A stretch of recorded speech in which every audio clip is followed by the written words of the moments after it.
Hello students. Online lecture की इस श्रृंखला में हम प्रोफेसर हैबलर द्वारा दिए गए अंतर्राष्ट्रीय व्यापार के अवसर लागत सिद्धांत की व्याख्या कर रहे थे। इस सिद्धांत की कुछ मान्यताएं भी हैं जिन्हें हम विश्लेषण कर चुके हैं। साथ ही अवसर लागत की 3 अवस्थाएं स्थिर, घटती एवं बढ़ती हुई अवसर लागतें हो सकती हैं। स्थिर एवं बढ़ती हुई अवसर लागतों की दशा में अंतर्राष्ट्रीय व्यापार किस प्रकार से किया जाएगा और आयात निर्यात की क्या स्थिति रहेगी, इस पर हम बात कर चुके हैं। आज हमारी चर्चा का विषय रहेगा घटती हुई अवसर लागतों की स्थिति में अंतर्राष्ट्रीय व्यापार। अवसर लागत से क्या तात्पर्य है, ये तो हम पहले भी डिस्कस कर चुके हैं। चूँकि सभी राष्ट्र, चाहे वो किसी भी प्रकार का है, विकसित या अल्प विकसित या विकासशील, हमारे पास उपलब्ध जो संसाधन है वो सीमित हैं और उनके प्रयोग वैकल्पिक हैं, यानी कि वैकल्पिक प्रयोग वाले संसाधन है और उनकी जो मात्रा है, उपलब्ध मात्रा, वो सीमित है। इसलिए हमें उन दिए हुए सीमित संसाधनों से ही उत्पादन करना है। आवश्यकताएं असीमित हैं, उनमें से हमें कुछ का चुनाव करना होता है। और हम जब 2 वस्तुएं जिनका कि उत्पादन करना चाह रहे हैं निर्णय कर चुके हैं, तो उन दोनों वस्तुओं के उत्पादन में हमें संसाधनों का बंटवारा करना होता है। हमें दोनों वस्तुओं के उत्पादन में संसाधन लगाने होते हैं। यदि हम किसी एक वस्तु का उत्पादन बढ़ाना चाहते हैं, सपोज़ करिए कि हम एक्स वस्तु के उत्पादन को बढ़ाना चाह रहे हैं, तो हमें वाई वस्तु का उत्पादन कम करना होगा। कम क्यों करना होगा? क्योंकि संसाधन तो सीमित हैं, हम उनका कुशलतम प्रयोग कर रहे हैं। तो वाई से संसाधन हटाएंगे और एक्स में लगाएंगे, तभी तो एक्स वस्तु का उत्पादन बढ़ पाएगा। तो एक्स वस्तु का उत्पादन करने के लिए या x की एक अतिरिक्त इकाई का उत्पादन करने के लिए y की जितनी अतिरिक्त इकाइयों का त्याग करना पड़ता है, उसे हम x की, यानी x वस्तु की अवसर लागत क्या है? y की त्याग की गई मात्रा। और y वस्तु की अवसर लागत क्या होती है? x वस्तु की त्याग की गई मात्रा y वस्तु की अवसर लागत है। अब यदि हम x की अतिरिक्त इकाई उत्पादित करने के लिए y से संसाधनों को हटाते हैं, हटाने का मतलब ये है कि y वस्तु का उत्पादन कम करेंगे, क्योंकि वहाँ से साधन हटेंगे थोड़े। तो ऐसे में y वस्तु के उत्पादन को घटाएंगे या उसका त्याग करेंगे। यदि ये त्याग की गई मात्रा उत्तरोत्तर घटती जाती है, तो हम कह रहे हैं कि ये कैसी अवसर लागत है? घटती हुई अवसर लागत। अर्थात जब प्रतिस्थापन की लागत, यानी कि प्रतिस्थापन की दर, लागत नहीं है, प्रतिस्थापन की दर। प्रतिस्थापन किसका? कि x का उत्पादन बढ़ा रहे हैं और y का घटाना पड़ेगा, त्याग करना पड़ेगा। तो ये y की जितनी इकाइयों का त्याग किया जा रहा है, ये कहलाता है प्रतिस्थापन की दर। तो यदि ये प्रतिस्थापन की दर घटती है, तो घटती हुई अवसर लागतों की स्थिति में उत्पादन हो रहा है। यदि ये घटती हुई अवसर लागतें हैं और 2 देशों में ये लागतें घट रही हैं, तो घटती हुई अवसर लागतों के अंतर्गत व्यापार के बाद प्रत्येक देश केवल एक ही वस्तु के उत्पादन में विशिष्टीकरण करता है। और इसका कारण यह है कि उत्पादन के बढ़ते हुए प्रतिफल है जो उत्पादन की आंतरिक मितव्यताओं पर आधारित होते हैं। घटती हुई अवसर लागतों के अंतर्गत व्यापार को चित्र में प्रदर्शित किया गया है। और पहले व्यापार के से पहले हम ये देखना चाहेंगे कि व्यापार से पहले की क्या स्थिति है। ये चित्र में प्रदर्शित किया गया है। ए यानी कि जो कर्व ए है, वो देश ए का उत्पादन संभावना वक्र है। आप यहाँ ध्यान देंगे, कैपिटल ए से दिखाया गया है। A1 देश ए का उत्पादन संभावना वक्र है। ये ओरिजिनल या मूल बिंदु के उन्नतोदर बना है। इसी प्रकार से B1 ये जो उत्पादन संभावना वक्र है, ये बी देश का उत्पादन संभावना वक्र है। चूँकि दोनों ही देशों में अवसर लागतें घट रही हैं, इसलिए दोनों देशों के उत्पादन संभावना वक्र मूल बिंदु से उन्नतोदर बनाए गए हैं। अब हम देखेंगे कि व्यापार से पहले देश ए का उपभोग और उत्पादन बिंदु क्या है? के व्यापार से पहले ए देश का उत्पादन और उपभोग दोनों बिंदु, देखिए व्यापार नहीं करेंगे तो जहाँ हम उत्पादन कर रहे हैं उसी संयोग पर, उसी कॉम्बिनेशन पर उपभोग भी होगा। किस प्रकार से ये संतुलन बिंदु के प्राप्त हुआ है, उसे आप देखेंगे कि ए देश का उत्पादन संभावना वक्र ए डैश ए देश की घरेलू कीमत रेखा स्मॉल ए, ये जो स्मॉल ए बनाई गई है, ये स्मॉल ए घरेलू कीमत रेखा है जो कि उनकी उत्पादन संभावना वक्र ए डैश को के पर स्पर्श कर रही है। ध्यान देंगे फिर से, ए उत्पादन संभावना वक्र ए देश का है। व्यापार से पूर्व स्थिति पर हम चर्चा कर रहे हैं पहले। ए स्मॉल ए एक सीधी रेखा है जो ए देश की आंतरिक घरेलू कीमत रेखा को बता रही है। ये अब उसी देश के उत्पादन संभावना वक्र को के बिंदु पर स्पर्श कर रही है, टेंजेंट कर रही है, इसलिए ये के बिंदु उत्पादन और उपभोग दोनों बिंदु हैं व्यापार नहीं करने की स्थिति में। ठीक इसी प्रकार से बी देश का उत्पादन संभावना वक्र है BB1। कौन सा है? BB1। इस BB1 उत्पादन संभावना वक्र के K1 बिंदु पर बी देश की आंतरिक कीमत अनुपात स्मॉल बी, बच्चों यहाँ ध्यान देंगे, ये जो स्मॉल बी लाइन जा रही है, स्मॉल बी, ये एक सीधी रेखा है, जबकि कैपिटल BB1 कर्व है जो कि कॉन्वेक्स बनाया है।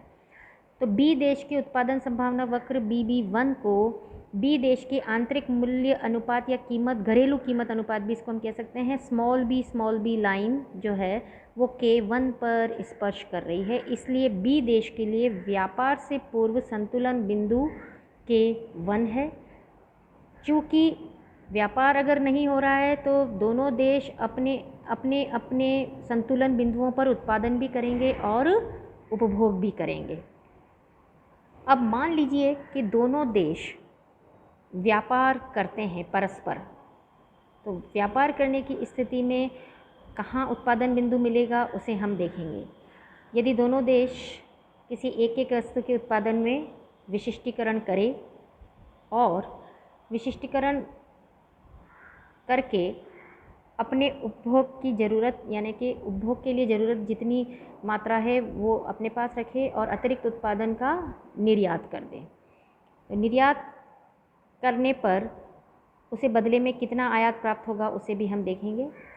पहले हम ये देख लें कि दोनों देश आपस में व्यापार शुरू करते हैं और अंतर्राष्ट्रीय कीमत अनुपात रेखा BA1, ये कैपिटल BA1, इस अंतर्राष्ट्रीय कीमत अनुपात पर दोनों में एक प्रकार का एग्रीमेंट होता है BA1 पर, और यह BA1 रेखा देश A की घरेलू कीमत रेखा AA की अपेक्षा अधिक ढाल वाली है। कैसी है? तिरछी है या अधिक ढाल वाली है। आप ध्यान से देखें, ये जो BA1 रेखा है ये AA जो स्मॉल रेखा है उससे अधिक स्टीप है, स्टीप यानी अधिक ढाल वाली है। इसका मतलब है कि अंतर्राष्ट्रीय बाज़ार में वस्तु जो X है वो अधिक महंगी है, यानी कि X का अच्छा दाम A देश को मिल सकता है। इसी प्रकार X, इसलिए A देश X वस्तु में पूर्ण विशिष्टीकरण करेगा, साथ ही वह K बिंदु से चलकर बिंदु A1 पर आ जाएगा। कहाँ आ जाएगा? A1 पर। पहले किस पर कर रहा था? K पर उत्पादन, अब किस पर आ जाएगा? वो A1 पर उत्पादन करने लगेगा। ठीक इसी प्रकार से बी देश के लिए भी अंतर्राष्ट्रीय कीमत रेखा दोनों के लिए एक ही है BA1, और ये जो उसकी घरेलू कीमत रेखा है बी देश की वो है स्मॉल बी। तो ये जो अंतर्राष्ट्रीय कीमत रेखा है वो अधिक ढाल वाली है, किसकी तुलना में? बी देश की घरेलू कीमत रेखा। अर्थात बी देश को भी अपनी वाई वस्तु की अच्छी कीमत अंतर्राष्ट्रीय बाज़ार में मिल सकती है, इसलिए दोनों देश व्यापार प्रारंभ करते हैं। ए देश ए वस्तु के उत्पादन में पूर्ण विशिष्टीकरण करके A1 पर उत्पादन करता है। इसी प्रकार बी देश बी वस्तु के उत्पादन में विशिष्टीकरण करके बी देश वाई वस्तु के उत्पादन में विशिष्टीकरण करके OB के बराबर उत्पादन को बढ़ाता है, जबकि ए देश X वस्तु के उत्पादन में पूर्ण विशिष्टीकरण करके A1 पर आता है, अर्थात X की OA1 मात्रा। अब आप देखेंगे ए देश X वस्तु में पूर्ण विशिष्टीकरण करते हुए एक X वस्तु की OA1 मात्रा बना रहा है, जबकि Y की 0। इसी प्रकार से बी देश Y वस्तु के उत्पादन में पूर्ण विशिष्टीकरण करते हुए Y वस्तु की OB मात्रा को बना रहा है। अब आप देखेंगे कि दोनों देश किस प्रकार से आयात और निर्यात करेंगे, उसे भी हम ट्रायंगल के अनुसार देखेंगे। देश ए बिंदु A1 पर और वस्तु X के उत्पादन में पूर्ण विशिष्टीकरण कर रहा है, जबकि देश बी बिंदु B पर वस्तु Y के उत्पादन में पूर्ण विशिष्टीकरण करेगा। अब हम अंतर्राष्ट्रीय कीमत रेखा के साथ साथ वह आगे बढ़ेगा। देश A बिंदु A1 से ऊपर की ओर तथा देश A A1 से ऊपर की तरफ जा रहा है, देश B से C की तरफ आएगा और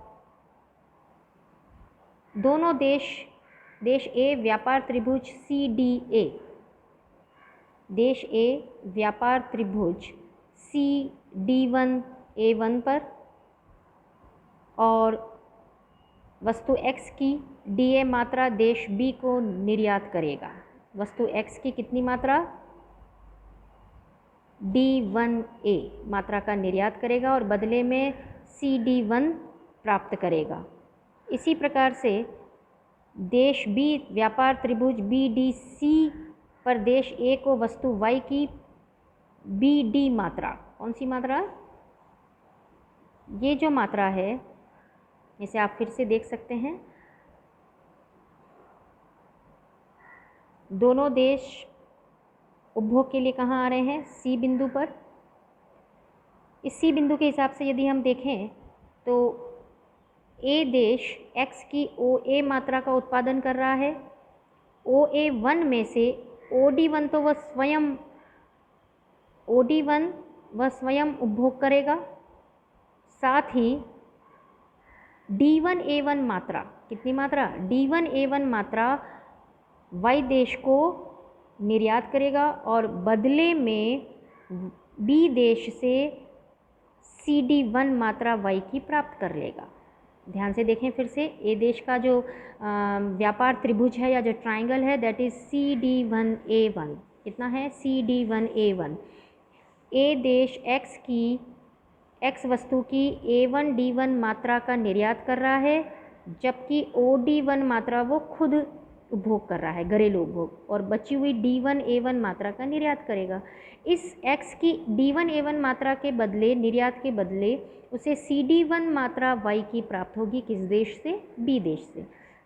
तो CD1A1 देश A का ट्रेड ट्रायंगल बन गया है। ये इसका निर्यात है A देश का, ये A देश द्वारा किया जा रहा आयात है Y वस्तु का। ठीक इसी प्रकार से अब हम B देश का देखेंगे। B देश Y वस्तु की कितनी मात्रा उत्पादित कर रहा है? OB मात्रा। इस OB मात्रा में उसका जो उपभोग बिंदु है वो कौन सा है? C के हिसाब से यदि हम देखें तो OD मात्रा Y वस्तु की वह स्वयं उपभोग करेगा और DB मात्रा Y वस्तु की निर्यात कर रहा है। तो B देश का ट्रेड ट्रायंगल क्या हो गया? DBC। इसे BCD भी कह सकते हैं, CDB भी कहें, एक ही बात है। DB मात्रा Y की अतिरिक्त मात्रा है। घरेलू उपभोग कितना है Y का? उस B देश का OD। बचा हुआ Y की मात्रा कितनी है? BD। इस BD का निर्यात करेगा और किसको निर्यात करेगा? A देश को। और DB मात्रा Y निर्यात करके बदले में DC मात्रा किसकी प्राप्त करेगा? X वस्तु की। अर्थात BD तो उसका निर्यात है Y वस्तु का और DC है उसका आयात X वस्तु का, जो कि वो A देश से कर रहा है।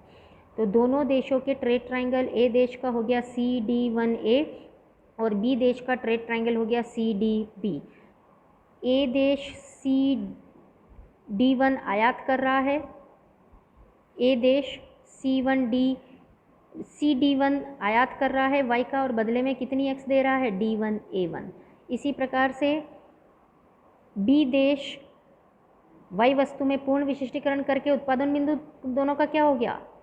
B देश का B बिंदु और A देश का A1 बिंदु। OB पर उत्पादन करते हुए OD का स्वयं उपभोग करेगा, B देश का घरेलू उपभोग हो गया और बचा हुआ BD मात्रा, Y वस्तु की बची हुई मात्रा कितनी है? BD। ये है उस B देश द्वारा किया जाने वाला निर्यात और बदले में DC मात्रा किसकी? X कमोडिटी की। किससे लेगा वो? A देश से। अर्थात इस ट्रायंगल से CDB CDB, CDB ये बी देश का ट्रेड ट्रायंगल है, ये बी देश का आयात है, एक्स वस्तु का आयात कर रहा है और बदले में दे कितना रहा है, वाई वस्तु DB। इसी प्रकार से ए देश का ट्रेड ट्रायंगल है CA1D, CA1D, D1A1 निर्यात कर रहा है एक्स वस्तु का और बदले में CD1 आयात कर रहा है वाई वस्तु का बी देश से। इस प्रकार से दोनों देश घटती हुई अवसर लागतों में भी अंतर्राष्ट्रीय व्यापार में संलग्न होकर एक एक वस्तु में पूर्ण विशिष्टीकरण कर रहे हैं और बदले में दूसरी वस्तु को अपने देश में उत्पादन करने की बजाय अन्य देश, सामने वाले देश से आयात कर रहे हैं।